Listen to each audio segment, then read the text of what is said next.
अहमद हमेशा से यूट्यूब और सोशल मीडिया पर दिलचस्पी रखता था। वो देखता कि लोग अपनी वीडियोस बनाकर लाखों लोगों तक पहुंच रहे हैं। एक दिन उसने अपनी बहन सारा से कहा, सारा मैं भी वीडियो बनाना चाहता हूँ। सारा ने मुस्कुराते हुए जवाब दिया, ये कौन सी सोचने वाली बात है, तुम्हारे अंदर सलाहियत है, बस मेहनत करो। अहमद ने अपना फोन उठाया और अपने कमरे में एक छोटी सी वीडियो बनाई। इसने अपने दिन भर के काम के बारे में बात की।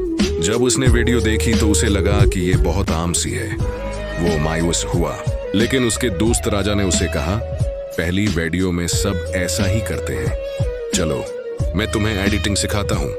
राजा की मदद से अहमद ने वीडियो एडिटिंग सीखी। उसने अपनी वीडियोस को बेहतर बनाने के लिए नया कैमरा खरीदा और दिलचस्प मौजुआत पर काम करना शुरू किया। कुछ ही महीनों में उसके सब्सक्राइबर्स बढ़ने लगे। एक दिन उसकी वीडियो वायरल हो गई और उसे हजारों व्यूज मिले। सारा ने खुश होकर कहा, देखा तुमने अपने ख्वाब को हकीकत बना दिया। अहमद ने मुस्कुराते हुए जवाब दिया, हाँ लेकिन ये तो सिर्फ आगाज है, अभी तो बहुत कुछ करना है। अहमद की कहानी हमें ये सबक देती है कि हर बड़ा सफर एक छोटे से कदम से शुरू होता है। अगर आपके दिल में भी कोई ख्वाब है तो आज ही उसे पूरा करने की कोशिश करें। कमेंट में अपनी राय जरूर दीजिए और ऐसी मालूमात के लिए हमारे चैनल को सब्सक्राइब कर लें।